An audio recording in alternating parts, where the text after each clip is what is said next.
A continuación, escuche el mensaje de la palabra de Dios en este su programa Declaración al Día.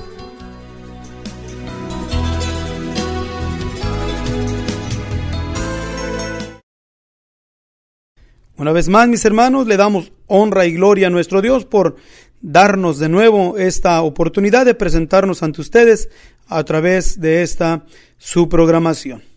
En esta ocasión, mis hermanos, queremos traer ante ustedes algo de lo cual no es popular, sino más bien se trata de ocultarse, pero es necesario, importante de que también se traiga a referencia, o sea, se haga saber de ello porque nos es importante. Y para ello vamos a tomar la palabra de nuestro Dios en el libro de Santiago, capítulo 5, versículo 17, que nos dice así: Elías era hombre sujeto a semejantes pasiones que nosotros. Como puede observar nuestro hermano, nuestra hermana, nuestro amigo oyente, estamos citando solamente la parte inicial de este texto. La razón es que no tenemos la intención de hablar aquí de los diferentes milagros aludidos, ni de otros más operados por Elías. Elías, aquel poderoso varón de Dios, distinguido por los estudiantes de la Biblia como el profeta de fuego. Queremos en cambio hacer énfasis en la declaración que aquí nos hace el apóstol Santiago, señalando una desagradable pero innegable verdad: la presencia de las pasiones negativas en la humanidad de cada uno de los hijos de Dios, inclusive en la de los vasos que fueron antes y son hasta hoy usados por Dios en formas distinguidas. No es ningún secreto el hecho de que prevalece hoy entre nuestros ambientes religiosos una semi-universal apariencia de piedad, conforme a lo dicho por Pablo en su segunda carta a Timoteo en el capítulo 3, versículo 5, y que en ella actúan una gran multitud de creyentes y de predicadores. Los tales insisten en convencerse a sí mismos y por lo consiguiente a todos los que estuvieran al alcance de su influencia con un mensaje de apariencia, una apariencia que es en realidad una vil hipocresía.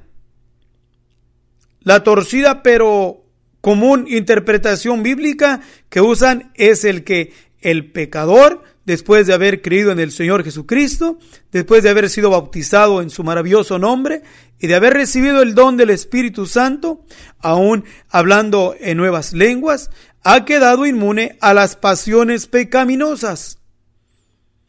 Imposible sería en esta breve declaración citar todas las escrituras, razones y casos que refutan la falsa e ilusoria interpretación aquí declarada. Nos reducimos solamente a unos cuantos textos que son claves y muy propios para esta declaración, tales como el siguiente: a la figura de la cual el bautismo que ahora corresponde nos salva, no quitando las inmundicias de la carne, sino como demanda de una buena conciencia delante de Dios por la resurrección de Jesucristo. Primera de Pedro, capítulo 3, versículo 21. En esta porción escritural, el Espíritu Santo, por medio del apóstol Pedro, hace ciertamente énfasis una vez más sobre la importancia fundamental del bautismo, pero a la vez nos declara en el mismo texto, en forma concreta y suficientemente específica, una desagradable pero innegable verdad. Esta innegable verdad que Dios nos reconfirme aquí por instrumentalidad del apóstol consiste en que la presencia de las inmundicias de la carne continúan residiendo en la humanidad del pecador aún después de ser ya un creyente en el Señor Jesús. Y esto es sin excepción. Esta escritura es usada prominentemente por todos los que hemos entendido que el bautismo debe ser por inmersión en el nombre maravilloso de nuestro Señor Jesucristo, y básico para la salvación y el perdón de los pecados, conforme a lo dicho en Marcos capítulo 16, versículo 16, y Hechos capítulo 2, versículo 38. Pero en cambio es ignorada por muchos cuando de la verdad aludida se trata. La razón con la cual hemos estado dando esta declaración sobre este tema es el hecho de ver muchos de nuestros hermanos, y entre ellos muchos ministros, quienes sufren al sentir en sí la presencia de las pasiones e inmundicias de sus propias carnes. Y ciertamente le pelean, pero podemos decirlo que en una forma equivocada e inútil, pues tratan de ignorarlas, actúan como que no existen en sus vidas. Y todo esto, todos los que le sigue trayendo es más confusión. Aclaramos que estos razonamientos no son para los cristianos y ministros sucios, y menos para los que aún enseñan la ridiculez de que el creyente en el Señor Jesús ya no tiene pecado. En tal simpleza ni caso tiene que nosotros ocupemos.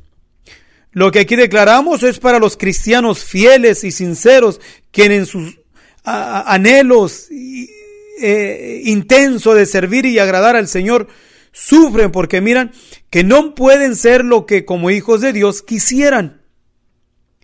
De este problema tratan las escrituras sagradas más que de ningún otro, pero por causa del espacio que aún aquí nos reducimos en esta declaración, nos reducimos ahora a elaborar solamente sobre lo que ya hemos citado. Lo dicho por Santiago apóstol sobre las pasiones en Elías y lo declarado por San Pedro de que el bautismo no quita las inmundicias de la carne. Invitamos inclusive también para que algunos de nuestros hermanos se den su tiempo y lean al respecto lo que aquí el apóstol San Pablo también nos dice en Romanos capítulo 7 de versículo 15 al 25. Santiago apóstol, como uno de los ministros fieles y prominentes en la iglesia del Señor en los principios de esta, estaba plenamente consciente del problema de las pasiones negativas en la vida de los hijos de Dios. Precisamente por ello hace él mención de este problema en su breve epístola universal. Estaba a la vez consciente de una tendencia común entre el pueblo de Dios que prevalece, por cierto, hasta hoy, muy particularmente entre los cristianos gentiles. Esta consiste en creer que los personajes usados en una forma especial y prominente por Dios, tanto en los siglos pasados como en el tiempo presente, eran o son de una casta superior, una especie de superhumanos que vivían o viven inmunes a las pasiones. De esta tendencia es precisamente de la que se están aprovechando algunos ya en el tiempo de los apóstoles. O sea, algunos se aprovecharon de la mentalidad del pueblo de creer que al tener un cierto tipo de posición ministerial, ya en ellos no habitaban las pasiones o vivían inmunes a las pasiones negativas. Por eso vemos que todos ellos escriben entre sus cartas previniendo al pueblo del Señor de tal peligro, pues al ignorárseles o al ignorarlas verdades a este respecto, el mismo cristiano fiel y sincero está expuesto para que los hipócritas se presenten y teniendo cauterizada la conciencia conforme a lo que nos dice en 1 de Timoteo capítulo 4 versículo 2. Lo engañan haciéndole creer que ellos son de esa casta superior. Preso ya el creyente fiel en esa impresión errónea, es fácil para el acusador de nuestros hermanos, Apocalipsis capítulo 12 versículo 10, trabajar en ese sincero pero incauto hijo de Dios, y aprovechando su ignorancia, hacerle creer que la presencia de las pasiones negativas en su carne son la prueba de que él no es de los escogidos o que Dios ya lo dejó. Repetimos que tratando el Hijo de Dios de ignorarlas o de ocultar las pasiones negativas de su condición pecaminosa, no ha sido ni será nunca la forma de poder vencer, pues esos impulsos son partes integrantes de nuestra humanidad y por tanto es imposible el deshacernos de ellas. Son la herencia de pecados recibidas de nuestros primeros padres invariablemente. Durante los siglos que han pasado, han sido muchos los experimentos que los cristianos han hecho tratando de librarse del cuerpo de esta muerte. Romanos capítulo 7, versículo 24. Y todos les han fallado hasta el día de hoy. Muchos han tenido aún de recluirse por completo para no ver, no oír, no hablar más que con Dios. O sea, que reducen sus actitudes y sus comportamientos a aislarse de todos los que le rodean y solamente esforzarse de mantener una relación con Dios. Pero declaramos que ni aún así nadie jamás ha logrado librarse por completo de las inmundicias de su carne, al grado de no pensar nada malo o de no sentir en lo absoluto aquellas pasiones que como fiel cristiano no solamente no quiere, mas aún aborrece.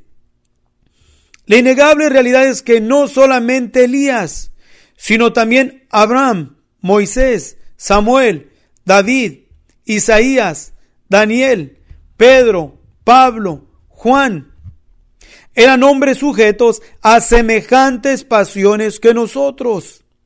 Y esos nosotros somos Santiago, tú y yo. Los nombrados y todos los que no mencionamos no fueron usados por Dios por cuanto eran de una casta superior o de una naturaleza humana perfecta. Fueron usados por la sencilla pero tremenda realidad de que Dios no escoge a alguien porque sea muy digno o porque lo merezca, sino porque Él escoge a quien a Él le place. Inclusive ha escogido a veces a quienes más ha fallado, como en el caso de San Pedro.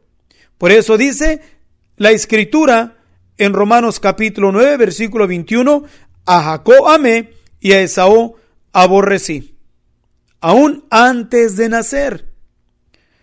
Ahora, cualquiera que ha leído la Biblia sabe que en ella se da razón abiertamente de la innegable verdad aludida. Esto es precisamente lo que Santiago apóstol quiso que los gentiles de su tiempo entendieran. Y es lo que Dios quiere que hoy también entendamos. Cualquiera de entre nosotros que reclamare mientras estuviere viviendo en esta humanidad que él o ella ya no tiene pecado o que ya está completamente libre de todas las distintas pasiones e inmundicias de la carne, es un hipócrita, es mentiroso, es un falso. Solamente ha existido un solo humano de quien se puede decir en verdad tal cosa, y ese es nada menos que de nuestro Señor Jesucristo, o sea, Emmanuel, Dios manifestado en carne. Pues si nosotros dijéremos que no tenemos pecado, nos engañamos a nosotros mismos y no hay verdad en nosotros. En cambio, si confesamos nuestros pecados, Él es fiel y justo para perdonar nuestros pecados y nos limpia de toda maldad. Si dijéramos, aún viviendo como cristianos, que no hemos pecado, lo hacemos a Él mentiroso y su palabra no está en nosotros. Primera de Juan, capítulo 1, versículos 6 al 10. Mas si andamos en luz, si andamos de verdad, como Él está en luz, tenemos comunión entre nosotros y la sangre de Jesucristo su Hijo nos limpia de todo pecado. Verso 7. Esta es precisamente la razón del grito de victoria de San Pablo en Romanos capítulo 7, versículo 25. Las Sagradas Escrituras son completamente claras en este respecto y de una manera más particular en el Nuevo Testamento. Nadie puede ser salvo por sí mismo, ni al principio, ni después ya como cristiano puede alguien ser justificado por sus propias obras o méritos. No importa qué tantos y qué tan buenos fueren estos, porque sabemos que solamente por la gracia redentora de nuestro Dios y Salvador Jesucristo y por su misericordia infinita, podemos alcanzar el bendito privilegio de ser aceptables a Él y también el de ser usados por Él. Todo cristiano que no reconociera y aceptara eso, o esto de lo que estamos declarando, sea este un miembro en la iglesia o un ministro en la misma, está perdiendo su tiempo porque su cristiandad es vana.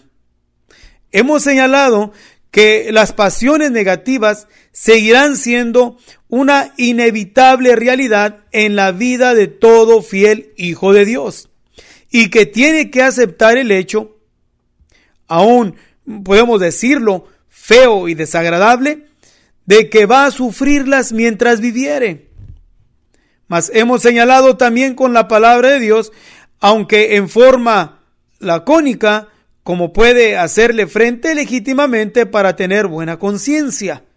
La clave está, y lo repetimos, en no tratar de ocultar o disimular, ni mucho menos negar esta crónica enfermedad, antes hacer exactamente lo contrario, y así, como un reconocimiento sincero y con un corazón contrito y humillado, conforme lo dicho en Salmo 51, 17, demandar de Dios esa buena conciencia. Primera de Pedro, capítulo 3, versículo 21.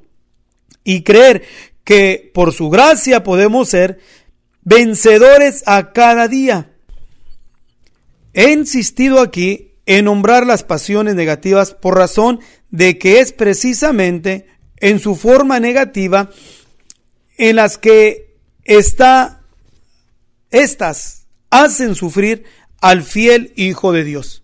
Pues es un hecho innegable de que las pasiones en sí, el Creador las puso en nuestro ser para que las usemos en forma positiva. La mayor prueba de esto es que Él mismo demanda de sus hijos que le amemos con una pasión profunda e intensa. Y Él mismo así nos amó. Concluimos, por tanto, que nuestra naturaleza humana depravada, ayudada por la potestad de las tinieblas, torna negativa las pasiones y apetitos positivos que residen en nuestra humanidad, transformando lo honroso en deshonra, lo bueno en malo, lo limpio en sucio, etc. El coraje positivo lo torna en ira y en rabia. La determinación apasionada la torna en capricho y necedad. El anhelo normal en ambición y codicia desmedida. El apetito correcto por la comida en repugnante glotonería. El temor natural en espanto y en horror. El celo positivo en celo asesino. Un amor profundo fácil lo torna en un odio acérrimo, etc. Pero entre todos los apetitos y las pasiones humanas, tornadas negativas, la que más ha atormentado siempre a los fieles hijos de Dios ha sido el sexo. Inclusive para el cristiano sincero, hombre o mujer, es la más difícil y penosa de confesar. Tener problemas con alguna de las otras es menos vergonzoso, pero cuando el problema es sexual, es diferente. No existe un solo ser humano, exceptuando al Señor Jesús, que no tuviere de ser afectado en una forma o en otra, y en un grado u otro, por las pasiones de carácter sexual. Nadie puede reclamar y decir verdad que en todo el curso de una vida ha estado completamente exento o inmune a los pensamientos y a los impulsos de carácter sexual. Y en esto precisamente está incluido cada cristiano, no importa cuál fuere su temperamento. Todos los humanos somos originados en el sexo y cada uno en sí tiene sexo. Nuestro Creador mismo señala esta realidad cuando dice que el que los hizo al principio, macho y hembra los hizo. Mateo capítulo 19, versículo 4. Por eso he insistido que el tratar de evadir o de ignorar esta realidad no le ayuda a ningún hijo de Dios. Antes, él solo se hace a sí mismo la vida más miserable. Inclusive ya anticipamos que lo dicho aquí no es para los que viven en pasiones y apetitos desenfrenados.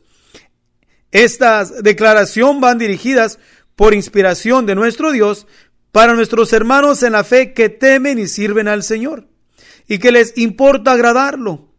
Y es más particularmente para aquellos de ambos sexos, o sea, hombre y mujer, que están en el tiempo de su vida y en ciertas condiciones en que la lumbre de las pasiones sexuales arden en ellos en formas negativas a grado de hacerlos desear aún la misma muerte. Pero por la otra parte tampoco aceptamos la acusación del diablo que de continuo dice al oído del temeroso y sincero Hijo de Dios: mira tus pasiones y tus sentimientos e impulsos pecaminosos.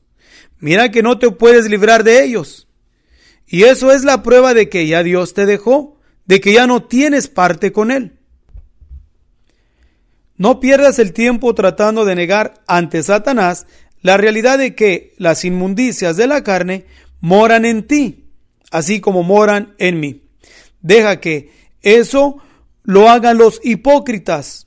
Tú dile al diablo que es cierto que todo aquello feo y negativo está en ti, pero que tú no eres acepto al Señor por tus propios méritos y justicias, sino por su gracia, que por su misericordia Él te ha alcanzado y que sabe que viviendo en humillación y comunión, la sangre de Jesucristo, su Hijo, nos limpia de todo pecado. Como siempre, deseamos que esta declaración le haya sido de bendición.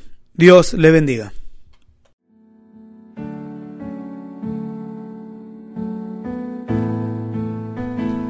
Si usted desea más información sobre estas declaraciones, háganoslo saber. Si desea una copia sobre esta declaración, nosotros se la enviaremos gratuitamente. Nuestro número es 831-386-9112 o al 831-297-0879. O visítenos a Iglesia de Jesucristo, Templo Filadelfia, en el 116 Sur, calle Tercera, en la ciudad de King City, California. Los días de reunión son los domingos de 10 a 12 del mediodía y miércoles de 7 a 9 de la noche. Muchas gracias por haber escuchado este su programa Declaración al Día.